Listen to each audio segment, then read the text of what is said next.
সালাম আলাইকুম।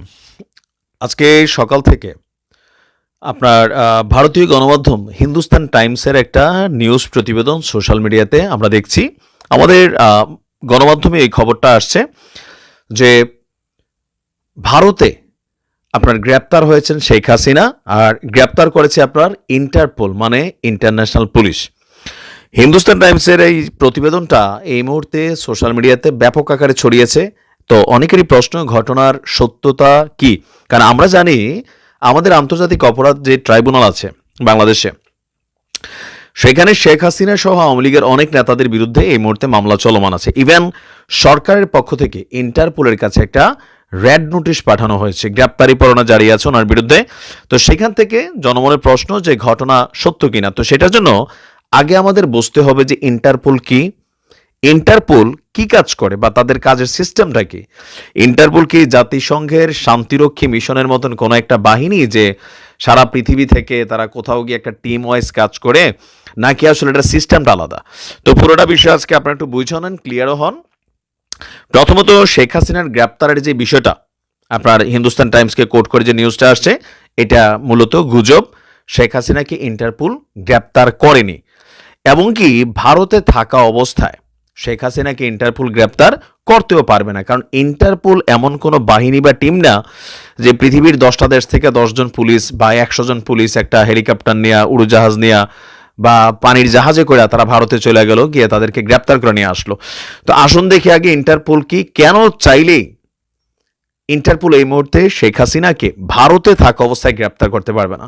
তিনি যদি ভারতের বাহিরে যান তো সেই ক্ষেত্রে হয়তো তিনি গ্রেপ্তার হতে পারেন, কিন্তু ভারতে পারবেন না। প্রথমত ভারত সরকার তাকে আশ্রয় দিয়েছে।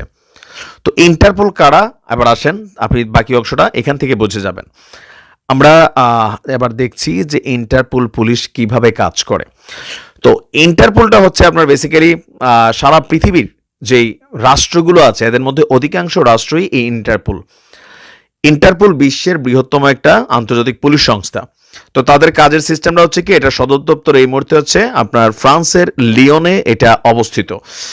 তো বিশ্বব্যাপী যে আইন প্রয়োগকারী সংস্থাগুলো আছে তাদেরকে তদন্তমূলক সহায়তা, দক্ষতা এবং প্রশিক্ষণ প্রদানে কাম করে, মানে তারা কার্যক্রম চালায়। আপনার আমরা যদি দেখি একটি গ্লোবাল পুলিশ কমিউনিকেশন সিস্টেম, সারা পৃথিবীর প্রত্যেকটা দেশ যারা এই ইন্টারপোলের সাথে কানেক্টেড আছে, বাংলাদেশের পুলিশও কিন্তু ইন্টারপোল, ভারতের পুলিশও ইন্টারপোল, তার মানে প্রত্যেক দেশের যে পুলিশ প্রত্যেকে ইন্টারপোলের সদস্য। এখন বাংলাদেশ থেকে যখন শেখ হাসিনার বিরুদ্ধে একটা রেড নোটিশ গেছে, ইন্টারপোলের মাধ্যমে গ্রেপ্তারি পরোয়ানা জারি করার চেষ্টা করা হচ্ছে, তখন একটা তথ্য ভারতের পুলিশের কাছে যায়। এটার একটা মূল মাদার ডাটাবেস আছে, যেই ডাটাবেসটার অ্যাক্সেস সারা পৃথিবীর পুলিশরা আপনার নিতে পারে। যেমন শেখ হাসিনা এই মুহূর্তে ফেরারি বাংলাদেশের আইনের চোখে, তো তিনি এখন অবস্থান করছেন কোথায়? ভারতে।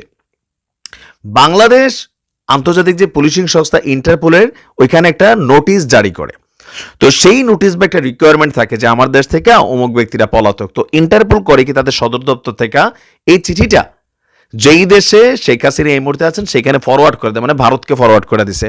তো ভারতের পুলিশ করবে কি, তাকে নজরদারি করবে আর তাকে গ্রেপ্তার করবে। কিন্তু ওই ব্যক্তি যদি ওই দেশের সরকার কর্তৃক আশ্রিত হয় তাহলে ইন্টারপোল সেখানে কাজ করে না। তার মানে ভারতে ইন্টারপোল শেখ হাসিনাকে গ্রেপ্তার করা মানে হচ্ছে ভারতের পুলিশ শেখ হাসিনাকে গ্রেপ্তার করতে হবে। বিষয়টা এমন না যে অন্য কোনো দেশের পুলিশ গিয়ে শেখ হাসিনাকে গ্রেপ্তার করতে পারবে, যেহেতু ভারতের সরকারই আপনার শেখ হাসিনাকে আশ্রয় দিয়েছে। সো ভারত থাকা অবস্থায় তাকে ইন্টারপোল গ্রেপ্তার করতে পারবে না।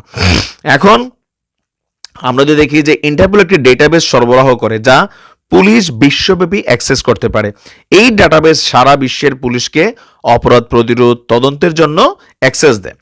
ডাটাবেসে অপরাধগুলো যেগুলো থাকে, ক্রিমিনাল প্রোফাইল, ক্রিমিনাল রেকর্ড, চুরির রেকর্ড, চুরি যাওয়া পাসপোর্ট, যানবাহন, আর্টওয়ার্ক, জালিয়াতি, তারপর হচ্ছে কি বলা হয় যে ধরেন এরকম বিভিন্ন রকমের ফেরারি বা জঘন্য হত্যাকাণ্ড, বিভিন্ন ধরনের অপরাধী যারা আছেন তাদের বিরুদ্ধে কাজ করে।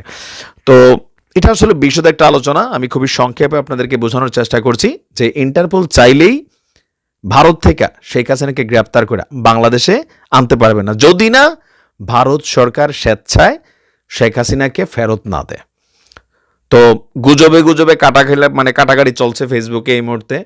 যারা আওয়ামীপন্থী তারা ডক্টর ইউনূসকে নিয়ে নানান ধরনের গুজব ছড়াচ্ছে, যারা ডক্টর ইউনূসপন্থী তারা শেখ হাসিনাকে নিয়ে গুজব ছড়াচ্ছে, আর আমজনতা এগুলোতে বিরক্ত হচ্ছে ভাই। ভালো থাকুন।